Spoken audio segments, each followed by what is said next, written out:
Oi amores, meu nome é Fernanda de Freitas do canal Top em Orlando. Eu estou aqui no Animal Kingdom. Vamos para a vinheta.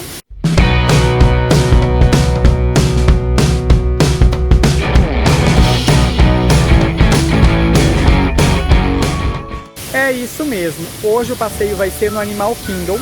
Vocês vão assistir uma sequência de vídeos, eu não sei quantos ainda. Tô gravando e vamos ver o quanto que vai dar. Se você ainda não é inscrito no canal, por favor, ative o sininho para receber notificações, dê um like para ajudar meu canal a crescer, compartilhe com seus amigos e me siga no meu Instagram, fernanda.top1. Então vamos pro parque? Vamos pro vídeo? Olha, nós vamos num caminhãozinho desse para o nosso safari. Nós vamos praticamente na última fileira, na penúltima. Vamos lá. Olha, aqui são supostamente os animais que nós vamos encontrar.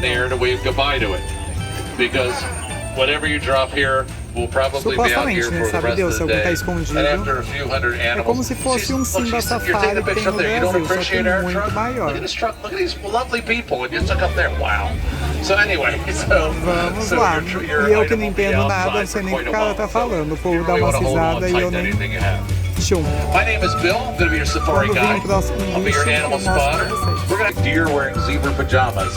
They are okapi. If you look at the okapi's head, they have the same long head and also the same long black tongue that reaches out and grabs things that giraffes do. They are also part of the giraffe family. So okapi that way. Over here, these are greater kudus. These are female greater kudus. I know that because they don't have horns on them. Behind the greater kudus, you can see some animals with horns back there with stripes.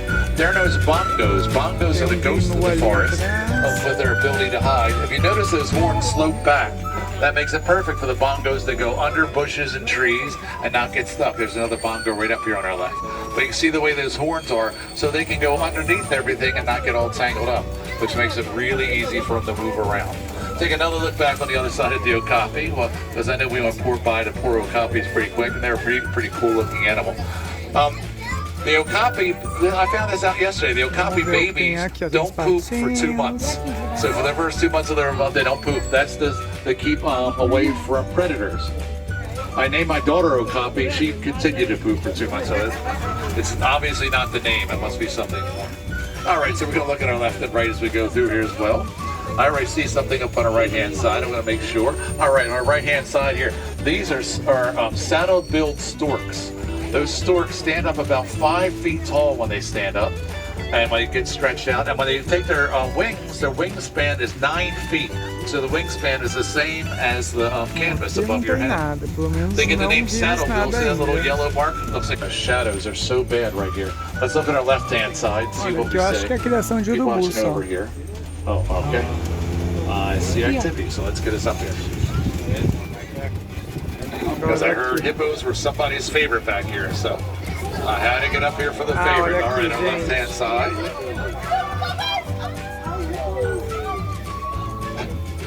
Jumbo, guys. We have some hippo lovers here, so. See them? And that's what they do. They stay underwater and come up for air there.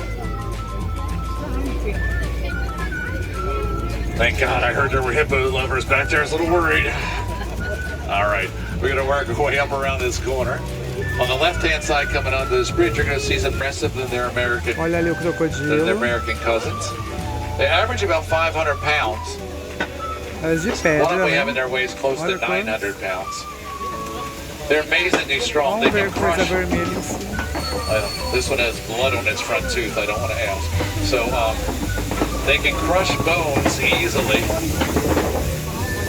With no effort, they can crush bones. Yet when it's time for what's actually happening is for 9 months of the year, the base of that tree fills up with water, and it doesn't use any of it to grow leaves. For that reason, any man or animal who needs water knows all they have to do is poke a hole in that tree to get water out of it. That's how it gets the nickname the Tree of Life. Because if you need water for life, you can get it out of that tree. And there, you'll see you came in under a giant baobab tree. We are down on the savannah now. You're going to see a lot of animals you know and recognize, and maybe a few new ones. Let's start looking. Right on our right-hand side, as soon as we come down here, that is an Ankole cattle, also known as a Watusi cattle. And we're going to pass a couple, but the reason I want you to look at that one is his horns are over 6.5 feet on each side. He has over 13 feet of horns there. So a lot of horns. We're going to come up with another Ankole cattle here. Then in the right-hand side, in the center, those are wildebeest out here. There's another wildebeest wandering around. Wildebeest, the African word term for wild beast. They migrate almost their entire lives. They'll start at the top of the Serengeti, work their way down the Serengeti and back up, sometimes going 500. But on the next side, these are African wild dogs, also known as African painted dogs. They're the second best hunter on the planet, just more on the next side. So they're the second best hunter on the planet. They're successful between 85 and 90% of the time they hunt. There's a few laying here. They do a pretty cool thing though. When they catch their prey, they come back and feed the elderly, the infants, and the sick before they stay in front of their predator. All they have to do to stop the predator is rear their head back with those big horns. Let's see what else we have out here. Keep our eyes open again, left and right. The left-hand side, that is a termite mound. Termite mounds are pretty important because the giraffe and elephant will scratch themselves on more Ankole cattle. A lot of cattle out here today. Com vergonha, se escondeu. All right, we have some giraffe migration in front of us.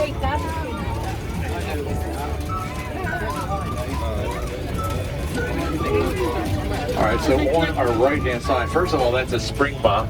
Springbok gets the name because it can stand next to it, jump up 8 feet high out of nowhere. This is our baby giraffe right here. That is Humphrey, our newest baby giraffe, right there on the side. And actually behind him is Mom and baby Dash, the zebra, playing together.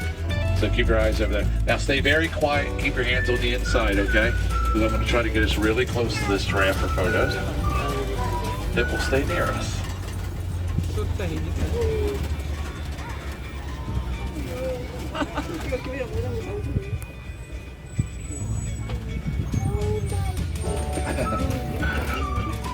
I promised this closeness, didn't I? There's another young one over here. Okay, so this is Mom and baby have worked their way out here. So that's baby Dash, the zebra over there, and Mom in front of her.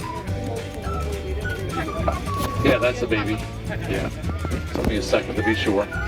I'll tell you the baby Dash story is pretty interesting. Mom actually came out here and laid down in the middle of the savannah and gave birth.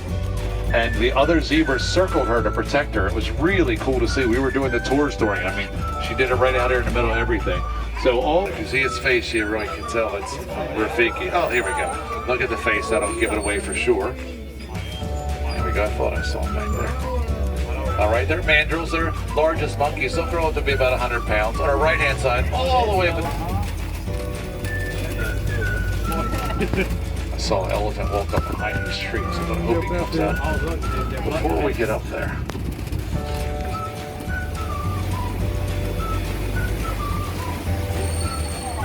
Look at your left-hand side.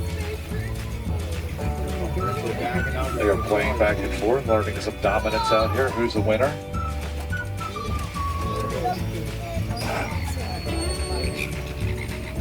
That's funny. Look on the back, you see they've thrown dirt and water up on their back. They do that to stay cool and hot while they're playing out there. That one backs up any further, there's going to be no room to play. I don't know if we'll be able to see him still as we go around this island. Oh, it's chasing. Okay. On our left-hand side, these are the greater flamingos over here. The greater flamingos are the largest of all the flamingos. They stand up again about 5 feet tall.